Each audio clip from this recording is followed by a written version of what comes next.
क्या कहना। ऐसी प्रकृति, मिट्टी काली पीली, हरे वन आसमान का रंग नीला, ये सब भगवान की माया है, ये सब भगवान करते हैं। और जब हम भगवान की रचित चीज़ों को देखेंगे तब हमें किसकी याद आएगी? जब भगवान की रचित चीज़ों को देखें तब हमें प्रभु की याद आएगी। तभी तो लोग क्या कहते हैं कि साधना भजन करना है तो वन में जाओ, एकांत में जाओ। क्यों? क्योंकि यहाँ पर अगर आप करेंगे तो यहाँ पे गाड़ियों का साउंड और तमाम डिस्ट्रैक्शंस भजन में, लेकिन जब हम भगवान की बनाई हुई चीज़ों को देखें तब हमें भगवान की याद आ जाए, तब मन लगेगा। नारद जी को भी गंगा जी को देखकर भगवान के चरणों की याद आ गई। वे सोचते हैं श्री नारद जी कि भगवान का भजन क्यों ना कर लें, कर लेना चाहिए भगवान का भजन। लेकिन तभी मन में विचार आया कि नहीं नहीं, ऐसा नहीं हो सकता, भजन नहीं कर सकते। क्यों? क्योंकि श्राप रुकने नहीं दे रहा है। नारद जी को एक श्राप लगा है। किसका श्राप? प्रजापति दक्ष का श्राप।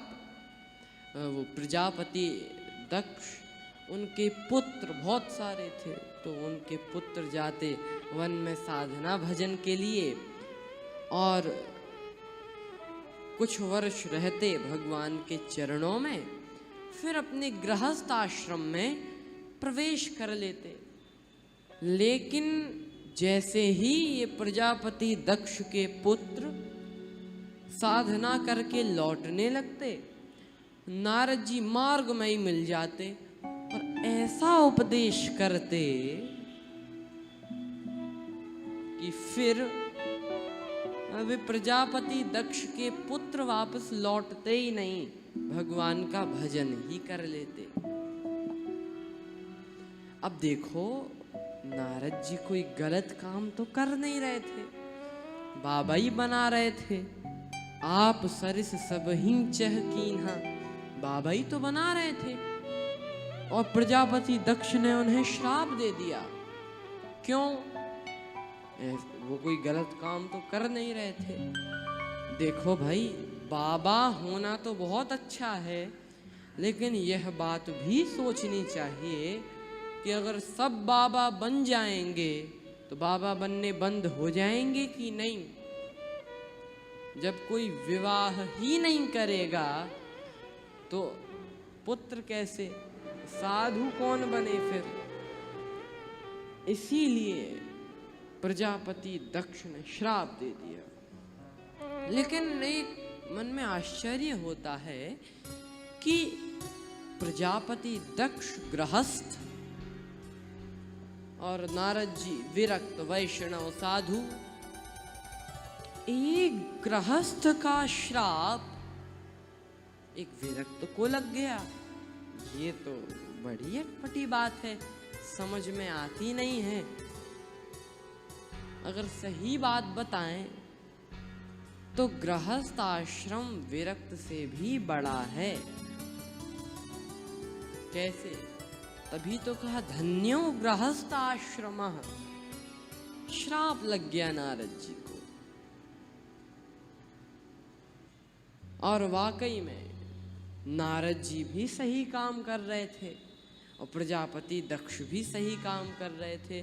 नारद जी यही कह रहे थे कि संसार में कोई किसी का नहीं है, तो भगवान का भजन करो। प्रजापति दक्ष ने श्राप दे दिया, और श्राप भी कैसा अद्भुत दिया। श्राप दिया कि आप 2 पल से ज्यादा कहीं ठहर ही नहीं सकते।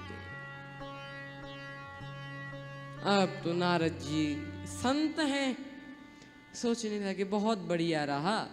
अभी तक एक जगह बैठते थे, अब समय नहीं है बैठने का, ज्यादा जगह जाएंगे, ज्यादा लोगों को उपदेश करेंगे। लेकिन प्रजापति दक्ष ने तो श्राप दे दिया।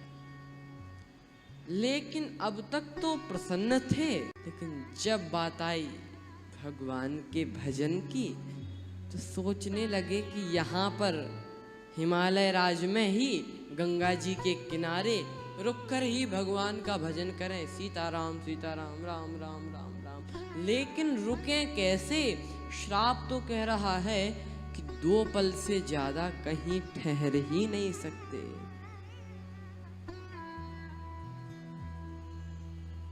तब नारद जी ने भगवान के चरणों का स्मरण किया और बैठ गए तपस्या में, भगवान का नाम जपने लगे। और भगवान के नाम के प्रभाव से सीम की चाप सके को तासु, बड़ रखवार रमापति जासु।